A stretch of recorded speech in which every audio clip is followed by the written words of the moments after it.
नमस्कार. जिल्हा परिषद प्राथमिक शाळा ब्रह्मपुरी तर्फे पाथरी केंद्र दैठणा जिल्हा तालुका परभणीतील वर्ग 5वा कोण व कोणाचे प्रकार या पाठावर माहिती सांगणार आहे.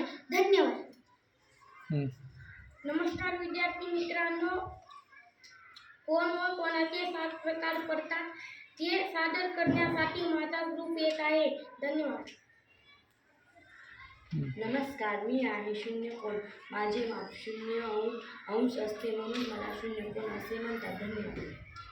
नमस्कार. मी आहे लघुकोण. माझे माप 0 अंशापेक्षा जास्त व 90 अंशापेक्षा कमी असते म्हणून मला लघुकोण असे म्हणतात. धन्यवाद. नमस्कार. मी आहे काटकोन. माझे माप 90 अंश असे असते म्हणून मला काटकोन असे म्हणतात. धन्यवाद.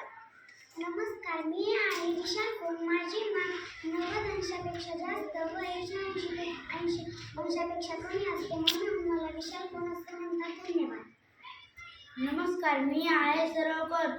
माझे माप 180 अंश असते म्हणून मला 180 सरळ कोण असे म्हणतात. नमस्कार. मी प्रविशाल कोण. माझे माप 180 अंशपेक्षा जास्त व 360 च्या दरम्यान असते म्हणून मला प्रविशाल कोण असे म्हणतात. धन्यवाद. नमस्कार. मी पूर्ण कोण. माझे माप 360 अंश असते म्हणून मला पूर्ण कोण असे म्हणतात. धन्यवाद. नमस्कार विद्यार्थी मित्रांनो, जर तुम्हाला आमचा व्हिडिओ आवडल्यास आमच्या शाळेच्या चॅनलला सबस्क्राईब करा आणि व्हिडिओला लाईक करा आणि शेअर करा. धन्यवाद.